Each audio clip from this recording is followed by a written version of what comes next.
बिस्मिल्लाहिर्रहमानिर्रहीम। अस्सलाम वालेकुम बच्चों, उम्मीद करते हैं आप खैरियत से होंगे। प्यारे बच्चों, हम सेकंड ईयर केमिस्ट्री पढ़ रहे थे और चैप्टर नंबर 3 को डिस्कस कर रहे थे, जिसका उन्वान है ऑर्गेनिक कंपाउंड्स।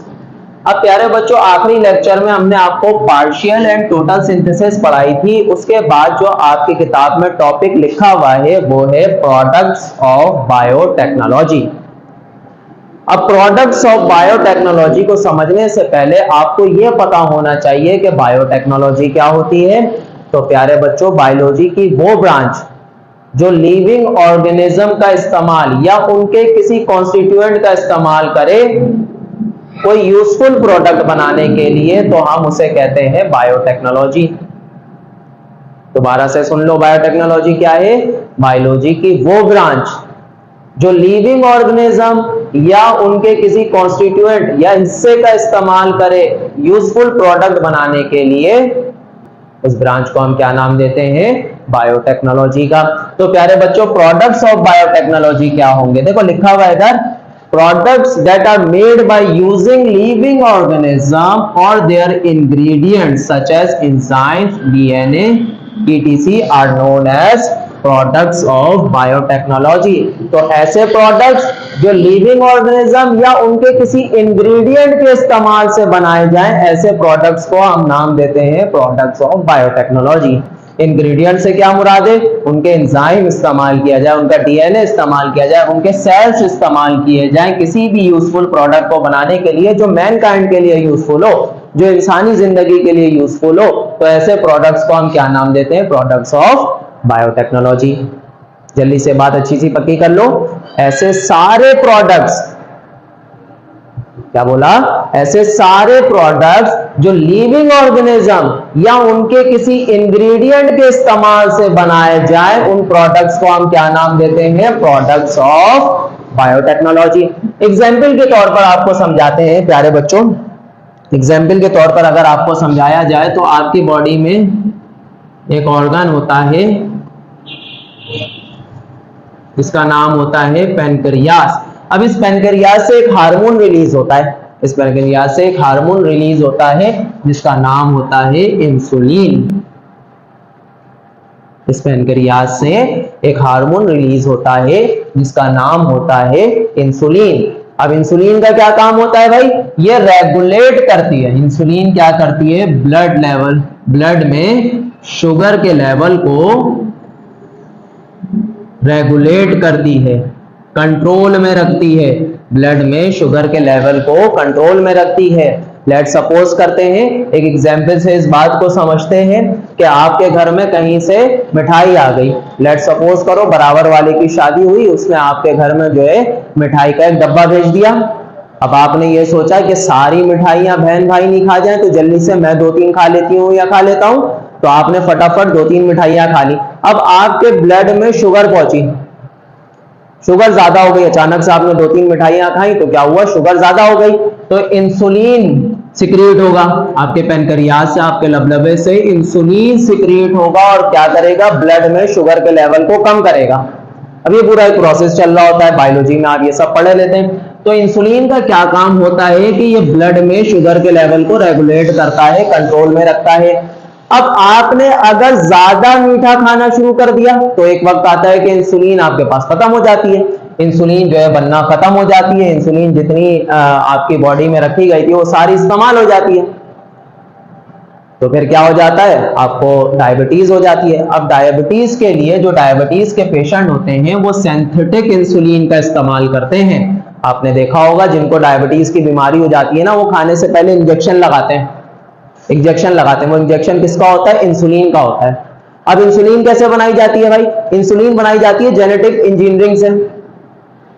क्या करते हैं उसमें? ह्यूमन के डीएनए को जो है जेनेटिक इंजीनियरिंग करके हम जो है बैक्टीरियल कॉलोनी में रख देते हैं। फिर बैक्टीरिया क्या करता है? उस इंसुलिन को सिंथेसाइज करना शुरू कर देता है, इंसुलिन बनाना शुरू कर देता है। फिर बैक्टीरियल कॉलोनी से हम इंसुलिन निकालते हैं और वो पेशेंट को दी जाती है। तो क्या हुआ इसमें? देखो, इसमें 2 लिविंग ऑर्गेनिजम्स का इस्तेमाल हुआ।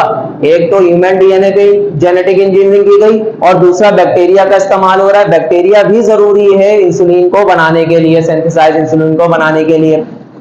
तो क्या हुआ इसमें? क्या हुआ?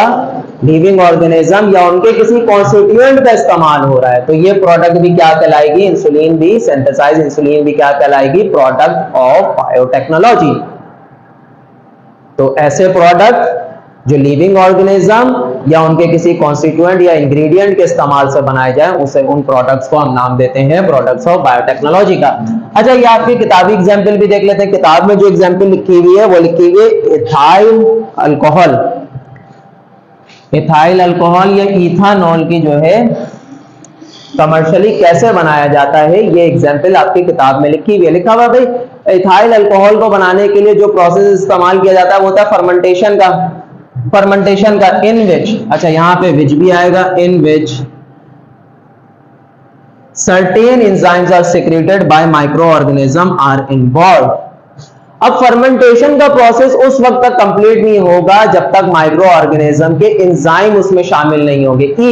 ईस्ट का एंजाइम जो है इथाइल अल्कोहल बनाने में या इथानॉल बनाने में जो है इस्तेमाल में आता है।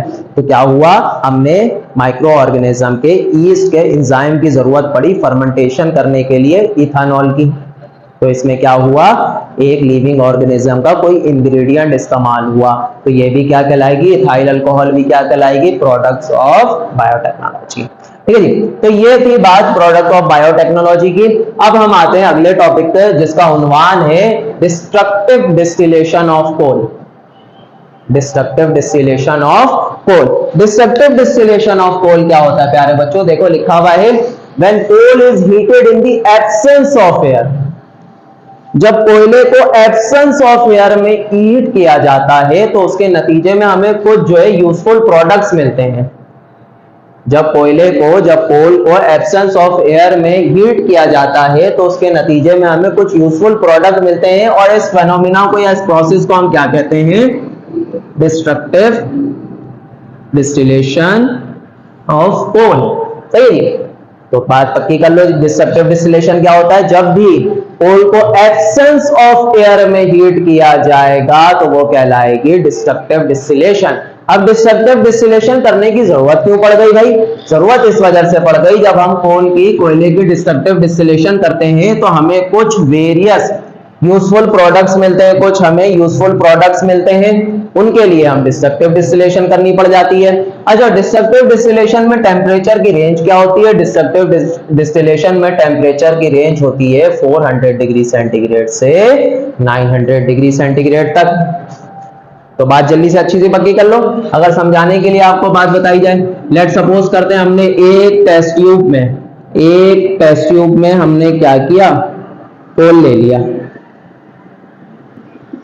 और इसको टाइटली पैक कर दिया। अब जब इसको हम हीट करेंगे, अब जब हम इसको टेम्परेचर देंगे, इसको हीटिंग के प्रोसेस से गुजारेंगे इन दी एब्सेंस ऑफ एयर। हमने टेस्ट ट्यूब को क्या किया हुआ है, एयर लॉक किया हुआ है, इसके अंदर एयर नहीं आ सकती। एब्सेंस ऑफ एयर में जब हम कोल को हीट करेंगे तो कुछ जो है यूजफुल प्रोडक्ट हमें मिलेंगे। तो इस प्रोसेस को हम क्या नाम देते हैं, डिस्ट्रक्टिव डिस्टिलेशन का नाम दे देते हैं।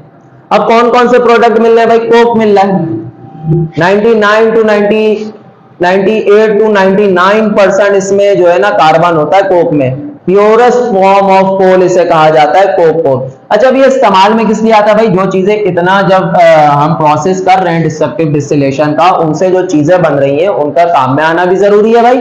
अगर काम की चीजें नहीं है तो फजूल में थोड़ी इतनी हम मेहनत करेंगे कि डिस्ट्रक्टिव डिस्टिलेशन करने में लगे पड़े और उसके नतीजे में हमें कुछ हासिल नहीं हो रहा, वैसा तो नहीं होगा। तो कोक के जो है बहुत सारे इस्तेमाल हैं, जैसे कि यूज एज अ फ्यूल के तौर पे इस्तेमाल किया जाता है, और रिड्यूसिंग एजेंट के तौर पे भी इस्तेमाल किया जाता है इंडस्ट्रीज में। फ्यूल की तरह भी इस्तेमाल किया जाता है और रिड्यूसिंग एजेंट की तरह भी इस्तेमाल किया जाता है इंडस्ट्रीज में। ठीक है जी। अच्छा, कोल टार। अब कोल टार प्यारे बच्चों जो है ना लिक्विड फॉर्म में होता है। ये कोल टार जो है ना लिक्विड फॉर्म में होता है, लिक्विड थिक ब्लैकिश कलर का लिक्विड होता है, ये थिक ब्लैकिश कलर का लिक्विड होता है कोल टार। अब कोल टार की जब हम फ्रैक्शन डिस्टिलेशन करवाते हैं बच्चों, डिस्ट्रक्टिव डिस्टिलेशन नहीं, फ्रैक्शन डिस्टिलेशन क्या होता है, आपने 10वीं की किताब में ऑर्गेनिक कंपाउंड के चैप्टर में आपने पढ़ रखा है फ्रैक्शन डिस्टिलेशन। फ्रैक्शन डिस्टिलेशन में क्या होता है, फ्रैक्शन डिस्टिलेशन में, फ्रैक्शनल डिस्टिलेशन में या फ्रैक्शन डिस्टिलेशन में क्या होता है, हम किसी भी लिक्विड को हीट करते हैं। बच्चों कोल टार जो है ना बहुत सारे लिक्विड का मिक्सचर है, लिक्विड्स का मिक्सचर है, तो इसमें अलग अलग किस्म के लिक्विड होंगे। अब हर लिक्विड का बॉइलिंग पॉइंट भी अलग अलग होता है, तो जब हम हीट करेंगे और जिस लिक्विड का बॉइलिंग पॉइंट आता जाएगा वो सेपरेट होता जाएगा, तो बॉइलिंग पॉइंट के हिसाब से मिक्सचर को सेपरेट करने का अमल कहलाता है फ्रैक्शन डिस्टिलेशन। जब हम कोल टार की फ्रैक्शन डिस्टिलेशन करते हैं तो हमें जो है बहुत सारे प्रोडक्ट मिलते हैं, जैसे कि बेंजीन मिल जाता है, जैसे कि फिनोल मिल जाता है, जैसे कि टोलीन मिल जाता है, जाइलीन मिल जाता है। तो आपकी किताब में और भी दीगर एग्जाम्पल लिखी हुई है, लेकिन खैर बेंजीन, फिनोल, टोलीन या आगे चल के और इसी बुक की ऑर्गेनिक केमिस्ट्री में आपकी जिंदगी अजाब करने वाले हैं, तो इनको जो है याद रख लेना कि भाई जब कोल टार की फ्रैक्शन डिस्टिलेशन की जाती है तो हमें क्या क्या मिल जाता है, बेंजीन मिल जाता है, फिनोल मिल जाता है, टोलीन मिल जाता है, जाइलीन मिल जाता है और दीगर कंपाउंड हमें इसकी फ्रैक्शन डिस्टिलेशन से मिल जाते हैं। अगली चीज हमारे पास कोल गैस। कोल गैस क्या है, लिखा हुआ भाई, it is used for heating and municipal lightning. इसको जो है हीटिंग के अमल के लिए इस्तेमाल किया जाता है और म्युनिसिपल लाइटनिंग के लिए इस्तेमाल किया जाता है। म्युनिसिपल लाइटनिंग से मुराद ये जो सड़क के किनारे पे जो लाइट्स लगी हुई होती हैं उन्हें कहा जाता है म्युनिसिपल लाइटनिंग। ठीक है जी। कोल गैस जो है ना प्यारे बच्चों, ये मिक्सचर है। कोल गैस जो है ये मिक्सचर है दो गैसेस का, एक है मीथेन। कोल गैस इधर लिख देते हैं। कोल गैस जो है ना प्यारे बच्चों ये मिक्सचर है दो गैसेस का। कौन कौन सी भाई, मीथेन और एंड वाटर गैस। इन दो गैसेस का मिक्सचर है कोल गैस। ठीक है जी। अमोनियम लिखकर, अमोनिया लिखकर क्या होता है भाई, लिखा हुआ it is a mixture of ammonia compounds. Ammonia compounds का मिक्सचर होता है अमोनिया लिखकर, और जो है सोर्स ऑफ लिक्विड अमोनिया होता है। लिक्विड अमोनिया भी हम इसी से हासिल कर लेते हैं। लिक्विड अमोनिया जो है बड़े काम की चीज है, बहुत सारे रिएक्शंस में इसका इस्तेमाल किया जाता है। तो ये जो है अमोनिया लिक्कर से हम लिक्विड अमोनिया भी हासिल कर लेते हैं। अब जो है प्यारे बच्चों इसका सिर्फ ये इस्तेमाल नहीं है, तो आपकी किताब में लिखा हुआ है ना, अमोनिया लिक्कर से हम बहुत सारे फर्टिलाइजर्स भी बनाते हैं, फर्टिलाइजर्स भी बनाते हैं। हालांकि ये बात किताब में नहीं लिखी हुई, लेकिन फिर भी आपको नॉलेज के लिए पता होना चाहिए कि फर्टिलाइजर्स भी हम बहुत सारे जो है अमोनिया से बना लेते हैं। ठीक है जी। अब फर्टिलाइजर क्या होते हैं भाई, फर्टिलाइजर ऐसे केमिकल्स होते हैं जो प्लांट की ग्रोथ को क्या करते हैं, बढ़ा देते हैं या तेज कर देते हैं। चलो बच्चों अगला हमारा टॉपिक है रिफॉर्मिंग ऑफ पेट्रोलियम। प्यारे बच्चों रिफॉर्मिंग किसे कहते हैं, जब किसी लॉन्ग हाइड्रोकार्बन चेन को ब्रांच चेन में कन्वर्ट कर दिया जाए तो इस प्रोसेस को हम नाम देते हैं रिफॉर्मिंग का। क्या बोला, जब किसी लॉन्ग हाइड्रोकार्बन चेन को कन्वर्ट कर दिया जाए ब्रांच में तो इसे हम क्या नाम देते हैं, रिफॉर्मिंग का।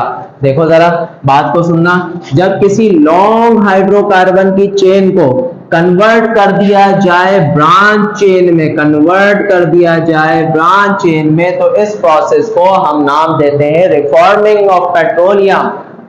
जब भी किसी लॉन्ग हाइड्रोकार्बन चेन को हम ब्रांच चेन में कन्वर्ट करेंगे, हम ब्रांच चेन में कन्वर्ट करेंगे तो इस प्रोसेस को हम क्या नाम देंगे, रिफॉर्मिंग का नाम देंगे। ये देखो इधर देखो ऑक्टेन बना हुआ है, एन ऑक्टेन इसे कहते हैं। सारे कार्बन एक ही लाइन में लगे हुए हैं तो बन जाएगा एन ऑक्टेन, और एन ऑक्टेन को हमने कन्वर्ट कर दिया ब्रांच में। देखो ये दो कार्बन, एक मिथाइल यहां लगा हुआ है, एक मिथाइल यहां लगा हुआ है, एक मिथाइल यहां लगा हुआ है, तो हाइड्रोकार्बन की लॉन्ग चेन किसमें कन्वर्ट हो गई, ब्रांच चेन में। तो इसे हम क्या नाम दे देंगे, रिफॉर्मिंग ऑफ पेट्रोलियम का नाम दे देंगे। अच्छा अब ये प्रोसेस जो है हाई टेम्परेचर और हाई प्रेशर पे हो रहा होता है। टेम्परेचर भी ज्यादा चाहिए, प्रेशर भी ज्यादा चाहिए, और in the presence of catalyst, platinum catalyst की मौजूदगी में होगा। कैटालिस्ट भी चाहिए, टेम्परेचर भी चाहिए, प्रेशर भी चाहिए, तो तीनों चीजें हमें रिक्वायर्ड है, तब जाके कोई स्टेट चेन कन्वर्ट होगी किसमें, ब्रांच चेन में। और इस लॉन्ग हाइड्रोकार्बन चेन का कन्वर्ट हो जाना ब्रांच हाइड्रोकार्बन चेन में, इस प्रोसेस को हम नाम देते हैं रिफॉर्मिंग ऑफ पेट्रोलियम। अच्छा जी, अब जरूरत क्यों पड़ गई रिफॉर्मिंग की? पेट्रोलियम तो ये भी है, गैसोलीन तो ये भी है, गैसोलीन ये भी है, जरूरत क्या पड़ गई भाई? रिफॉर्मिंग करना शुरू कर दिया।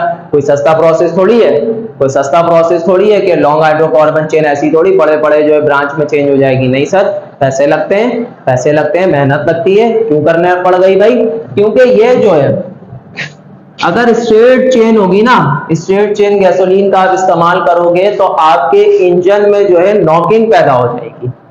अब नॉकिंग क्या होती है भाई? इंजन में से आपकी अजीब सी आवाजें आने लग जाना, ऐसा लगना कि पार्ट्स आपस में टकरा रहे हैं।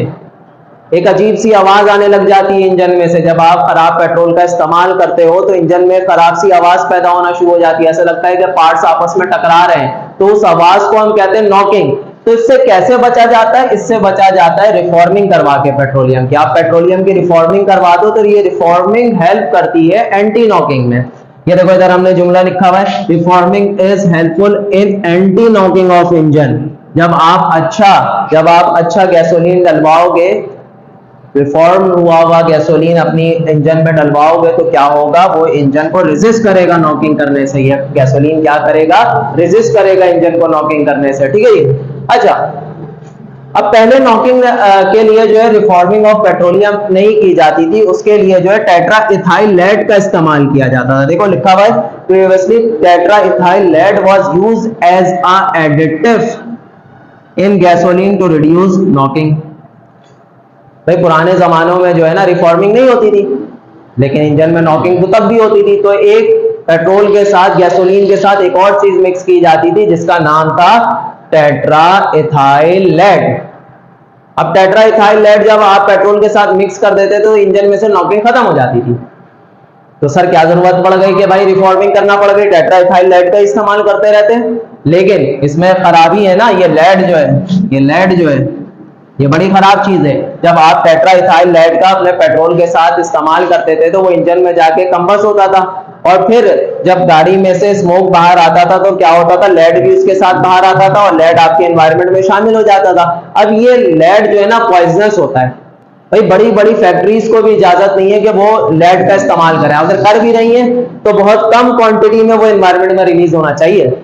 अगर ज्यादा क्वांटिटी में एनवायरनमेंट में लेड आ रहा है तो क्या करते हैं भाई? उस फैक्ट्री पे पाबंदी लगा दी जाती है। लेकिन हम लोग तो पाक सरजमीन शादबाद में रहते हैं, हमारी फैक्ट्रियां कितनी भी लेड का इस्तेमाल करते रहे, कितना भी लेड एनवायरनमेंट में रिलीज करते रहे, हमें उससे कोई परवाह नहीं है।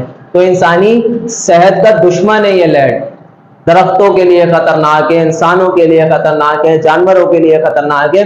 तो इस वजह से टेट्रा इथाइल लेड पे पाबंदी लगा दी गई कि भाई इसको आप फ्यूल के साथ मिक्स नहीं कर सकते, क्योंकि एनवायरनमेंट में इससे लेड रिलीज होता है। तो एंटी नॉकिंग तो ये भी करवाता था, रिड्यूस कर देता था, नॉकिंग को कम कर देता था इंजन में, लेकिन लेड था तो इस वजह से इस पर पाबंदी लग गई। अब प्यारे बच्चों देखो, जब आप कभी भी पेट्रोल डलवाने के लिए अपनी गाड़ी में जाते हो, अपने गाड़ी में अपने अब्बा के साथ, अपने बहन भाइयों के साथ, जब भी आप पेट्रोल पंप पे पहुंचते हो ना तो वहां दो तरीके के पेट्रोल मिल रहे होते हैं। एक वही जो नॉर्मल रेट पे चल रहा होता है, आजकल पेट्रोल की कीमत शायद 268 पॉइंट समथिंग पर लीटर है, ठीक है जी। और जो एक पेट्रोल आपको मिल रहा होगा 290 के करीब पर लीटर, ठीक है। पेट्रोल दोनों ही है, तो ये वाला महंगा क्यों पड़ गया भाई? एक ही पेट्रोल पंप में भी मिल रहे हैं तो ये वाला महंगा क्यों पड़ गया? ये वाला इस वजह से महंगा पड़ गया क्योंकि इसके ऑक्टेन नंबर अच्छे होते हैं, इसमें रिफॉर्मिंग ज्यादा हुई भी होती है, इसमें ज्यादा ब्रांचेस होती हैं। पक्की कर लो बात, जितनी ज्यादा ब्रांचेस उतना अच्छा पेट्रोल, उतने अच्छे गैसोलीन। तो ऑक्टेन नंबर इसका ज्यादा होता है। आप जाकर बोलते हो पेट्रोल पंप पे कभी जाना तो लिखा हुआ होता है हाई ऑक्टेन जो पेट्रोल होता है या नॉर्मल पेट्रोल से महंगा मिल रहा होता है। उस वजह से मिल रहा होता है कि उसमें रिफॉर्मिंग ज्यादा होती है, ब्रांचेस ज्यादा होती हैं, ठीक है जी। तो ऑक्टेन नंबर क्या करता है? Octane number justify the fuel ability to reduce knocking. Octane जितना अच्छा ऑक्टेन नंबर होगा उतनी कम इंजन में नॉकिंग प्रोड्यूस होगी, ठीक है बच्चों आज के लिए इतना ही। अगर आपको हमारी बातें समझ आती हो तो एमएस कोचिंग सेंटर को लाइक करें, सब्सक्राइब करें और शेयर करें। Thank you so much.